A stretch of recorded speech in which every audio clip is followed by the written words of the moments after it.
Welcome to Rich Conversations. This is another edition of a segment that we call Rich Answers, where I answer questions from past podcast guests, things that they want to know about me or just my thoughts on things about the world and life and issues, whatever it may be. So today's are very special. These might be the best questions that we've had asked, and we've had some great ones. Today our questions are coming from Manuel Novillo. He's a marine biologist. He's from Córdoba, Argentina. However, he lives in Antarctica for like 3 months out of the year, studying Antarctic fish.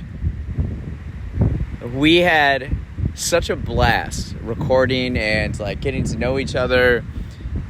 Great human being. I love this. He provided some excellent questions. Thank you for that. It's on episode 208.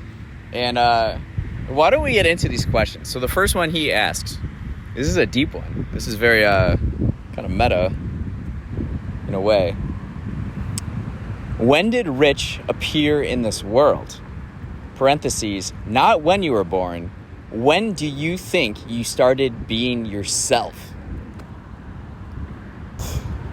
That is a fantastic question. And I would say I was 13 years old. This is the summer of 2002.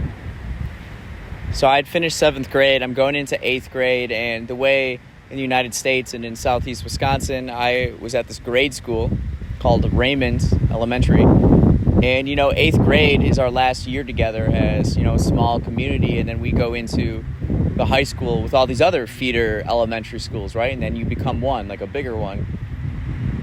And I think to myself, like in 7th grade, I hung out with some 8th graders.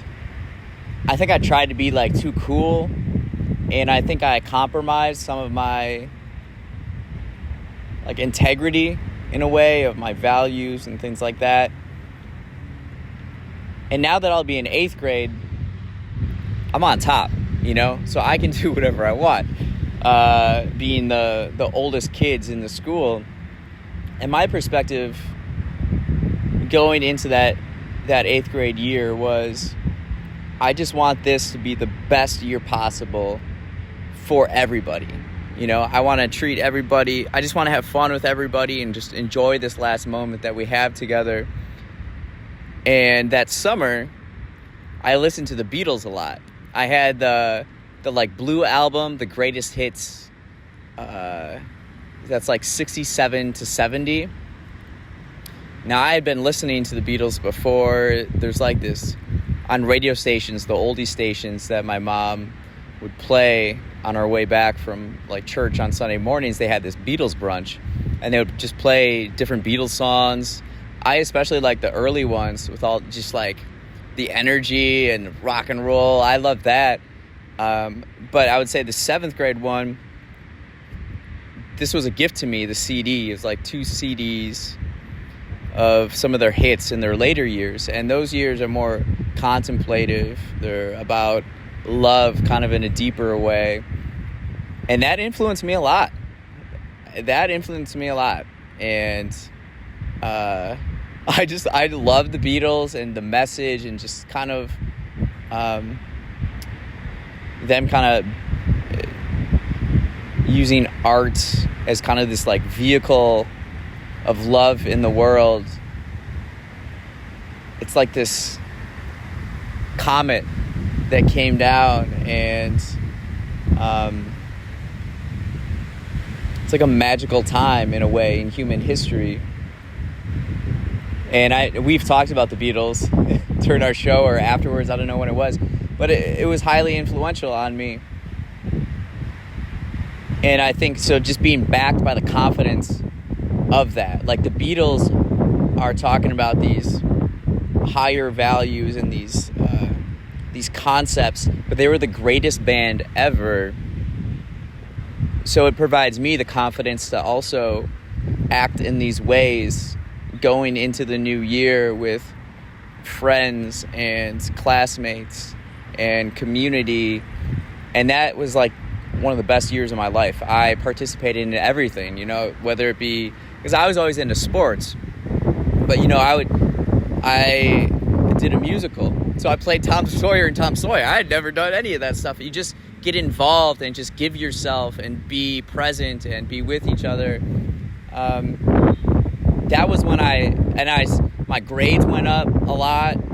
I took like studying, not necessarily studying, but grades more seriously and just learning.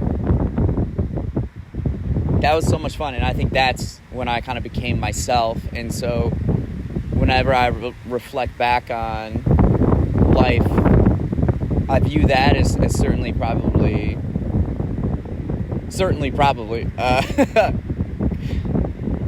one of those moments, those pivotal moments in your life, and you become who you are, or you develop that basic framework of who you are and who you're going to be, and how you'll live your life.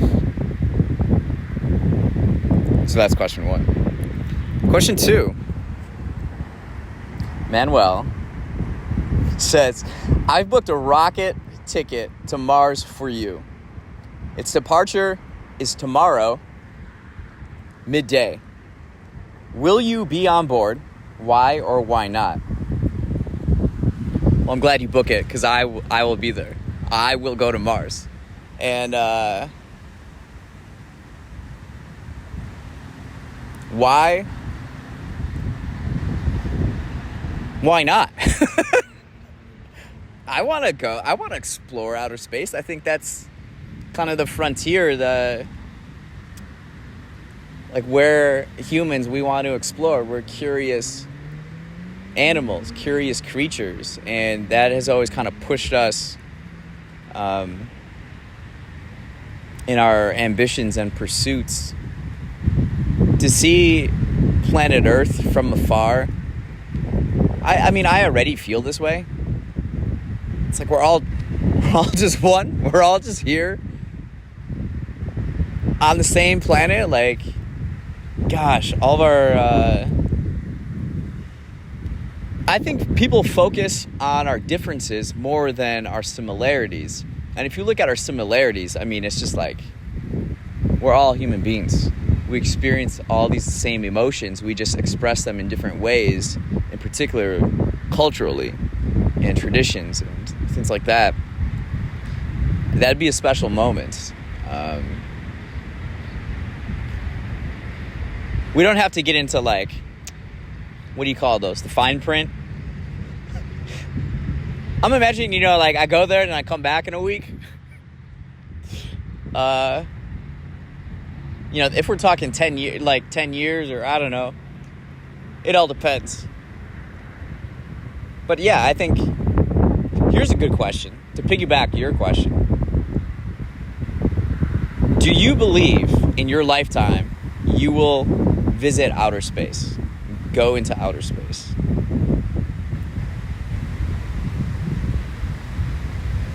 I think so. Now, whether it's Mars, like you asked in the question, I don't know.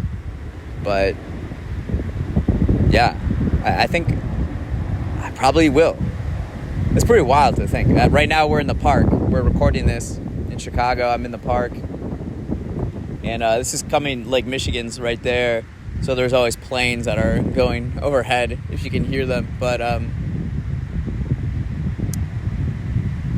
yeah, I'll be on it. Midday, yeah, I'll cancel my plans. That'd be very special.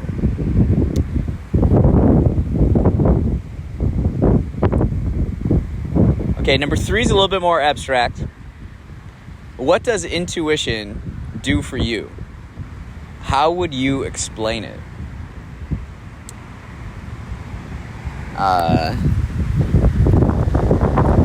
Based on our personalities and our conversations, Manuel and I are both very intuitive people. And I think, to me, that means like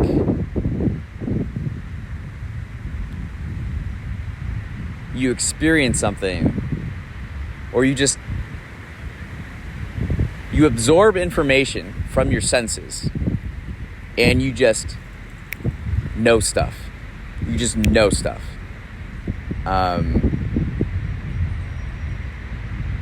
It's like, it's just within you in a way. You know these like really fundamental things about things.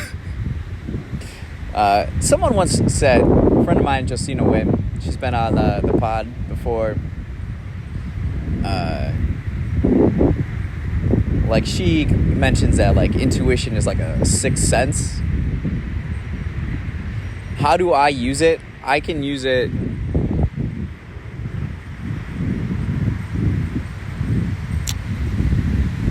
so all these things kind of blend together.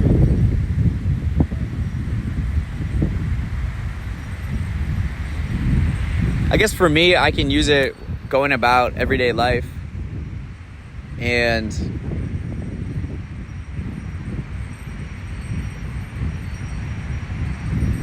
just go about your thing.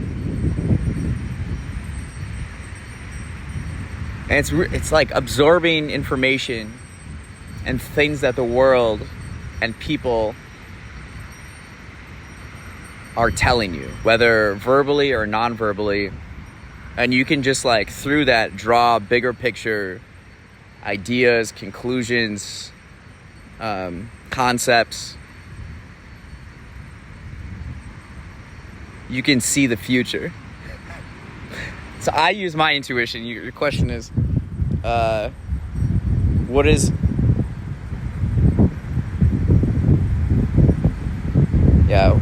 intuition for you?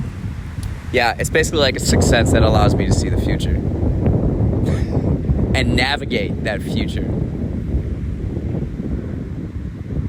And to explain it very plainly, you just know things. You just know things. You know things. Intuition. Okay, 4. Some would say money has ruined our world. Is there any other alternative way of thinking a globalized world without money? This is a very interesting question, especially knowing Manuel's experience living in Antarctica. Ooh, it's windy right now.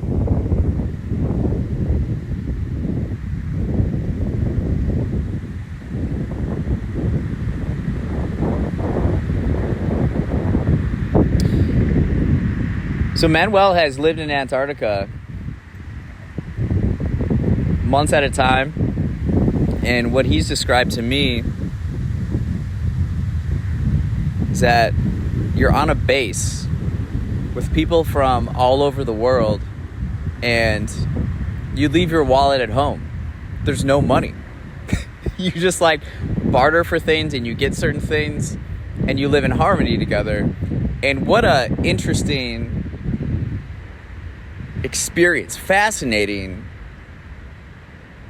to, in a world that seems so caught up in money, to live like that. And so this is a very, very good question, fair question. I think we have to determine, like, what is money, right? Money's not real. Money's not real. It's made up. So, but it's this shared story, this shared thing that we've all agreed upon has value. And so with that value, we can exchange it for things of fair value, in a sense. So is there an alternative way to live in a world without money? I think money is replaced by something else in a way. I think individually, one can live a life without money, in a sense, where you don't necessarily need it. Something I've been coming across recently is that people in America here, people, depends on what side of the aisle you're on or party or whatever. A lot of people, I live in Chicago, so it's quite blue. I hear a lot of people railing about the capitalism system. But I often find, too, that the individuals that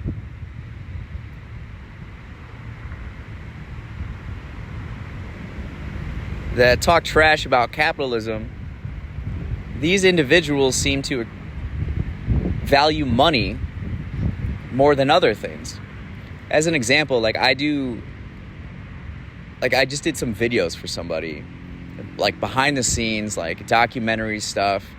The whole day, I got all these digital assets for some friends that are in a band that I love called Bone Lane.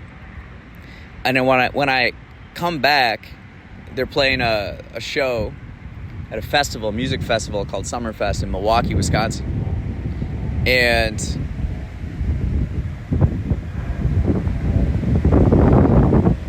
when I come back and tell people about this experience, it's one of the first things they ask is, did they pay you to do it? Did you get paid? Blah, blah, blah.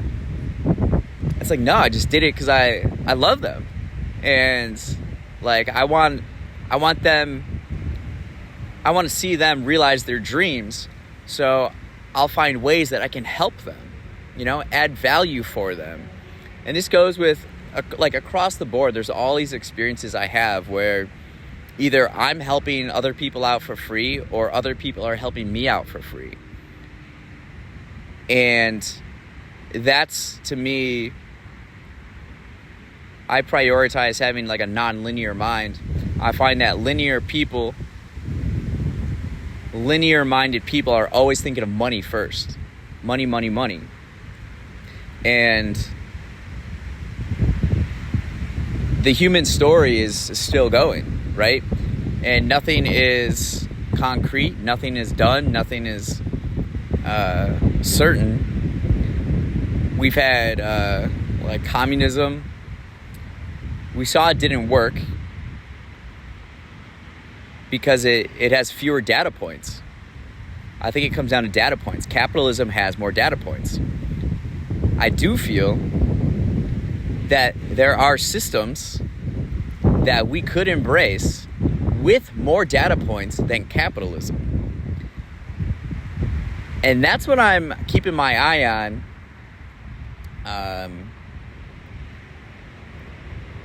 Because right now in this capitalistic system, money it comes down to certain things, like currencies in a way.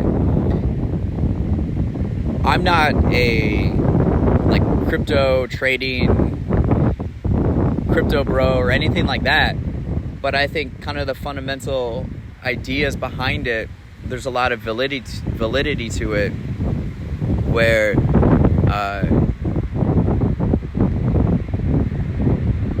we've had Shelby Thomas on our podcast a couple of times. She's a marine biologist in Florida. And as a scientist, she's embraced some of these cryptocurrencies or 21st century tools to better accomplish the mission she's trying to do, and that's save the reef system in Florida. As a scientist and with organizations, you're always competing for grants and money, right, to do what you need to do. But it breeds this culture and environment of competition rather than collaboration. So she's taken on some of these newer ideas and creating art installations as coral reefs with the materials. So restoring the coral reefs in Florida, she's creating art installations with the corals, and then you can sell NFTs and experiences along with that to raise money. So now she's not as reliant on grants and donations and things like that. It's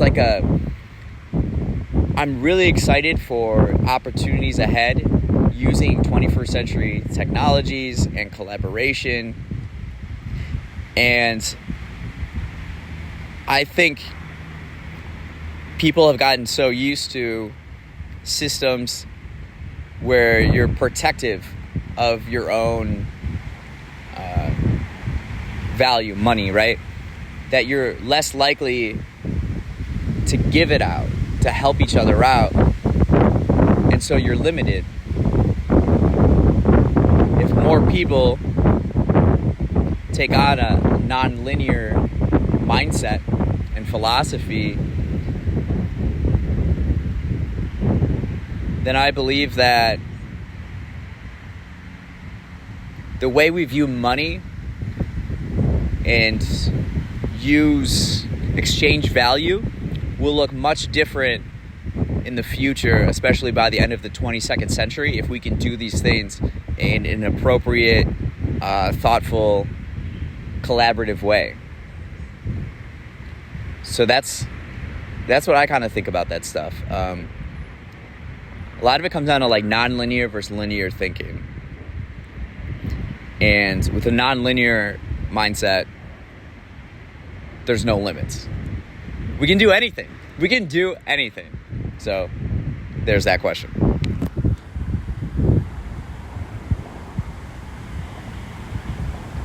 We are now on question 5. Have you got any strong belief that make your wills come true and you cannot explain? A little bit of a translation, Spanish is Manuel's first language. I need to improve my Spanish for sure. I think what he's saying there is like, do you have any like beliefs where stuff happens, like your will comes true and you can't explain it? Absolutely. I mean, part of the reason why, how do I explain this? I can see things happen before they happen. Like, no joke. And I have to be very careful about what I think and what I say because they come true. Either they come true or the complete opposite comes true. So I have to be wary of the two. And very intentional about like what I think, what I say. A lot of my philosophy that I've applied in my own life is rooted in a philosophy that Phil Jackson coached, the Chicago Bulls and Los Angeles Lakers, and ended up winning 11 championships, instilling. This was back in 2018. I started implementing, reading and learning about his philosophy and strategies and approach to accomplishing a shared goal.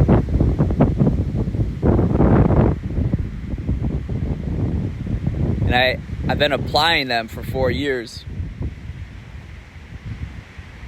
About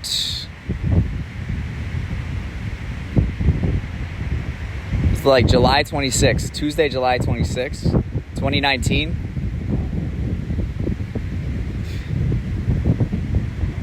I had one of the best days of my life. I was working in a coffee shop in Wicker Park, Chicago. I was working on my third book, Primary Ponderings, and I was making art with it with a friend. I step outside, and all of a sudden everything is so bright. And like everything is like in my face in a way. And it was like this dream-like experience or state where everything was beautiful. The cracks in the sidewalk, the graffiti on street signs, the bricks of the buildings, the architecture, the people, everybody's themselves. Everything something was happening. And it was the first time I got access to this other dimension. And in this other dimension, anything is possible. Anything you want, you can have. But you have to do certain things. Some days I don't get access to it. It's like seeing 1,000 things at once.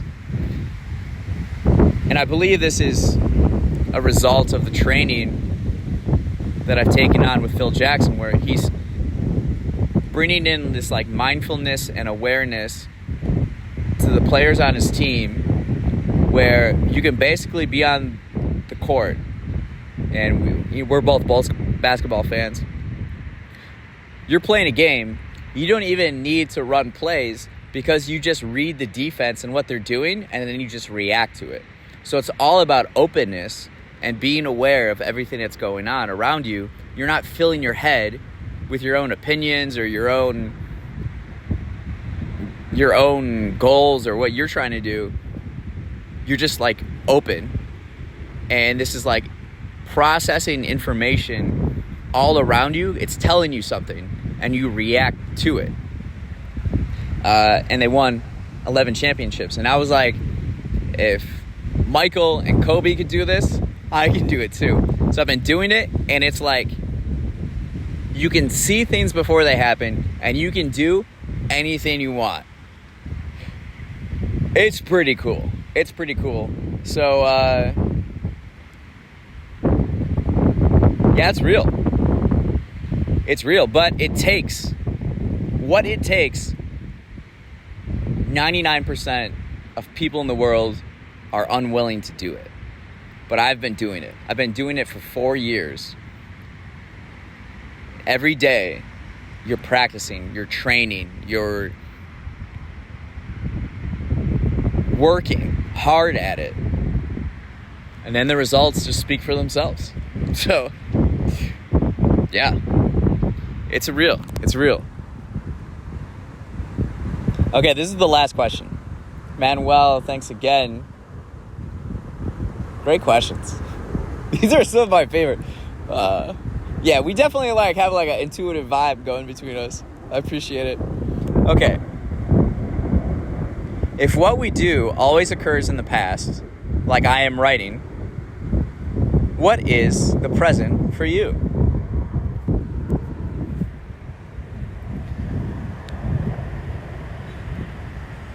So if what we do always occurs in the past, what is the present to you? Well, right now I'm sitting against a tree next to Lake Michigan in the park. It's quite windy. And to me, just like the present is kind of like this relationship you have with your soul, where it's just like you and your soul in this moment being. And you have infinite options of what you can do together right now. So it's kind of like this relationship, this agreement of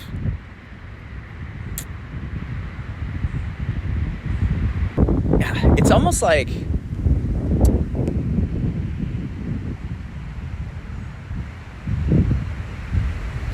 if you can divide the two, the soul and the brain or something. You have to think about your past and future at the same time, but your present is kind of in charge. It determines the future.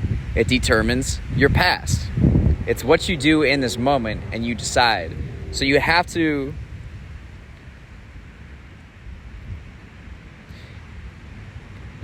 do what you need to do in this moment to create a past and future that you'll love and be grateful for, and that provides meaning and fulfillment.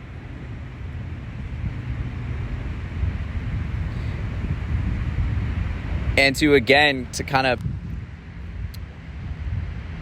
aggregate what we've been discussing through these answers,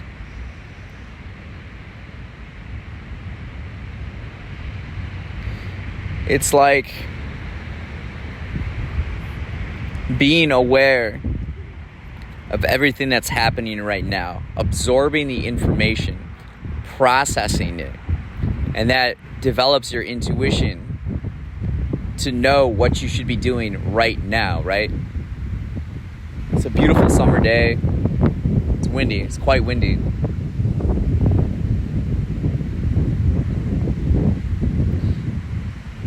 But this is good for me. I know that it's good for me. And this is what I've decided to do. So when this video is the past, it will be my present at the moment. And I think it's important to develop kind of this cognitive ability and skills of kind of like weaving all these complicated, complex, abstract things all together in a way that you've determined will provide you a life of meaning, fulfillment, purpose, and really with no regrets, right? I think that's the key, is like to give yourself as much to the present in your life, and also in a very reflective, to also make decisions where eventually, when it's all said and done, you won't have any regrets. Manuel, thank you for those questions. These are fun. I love these abstract questions. We've had a great conversation. We gotta chat again. It's been lovely. It's a lovely day. Lovely people.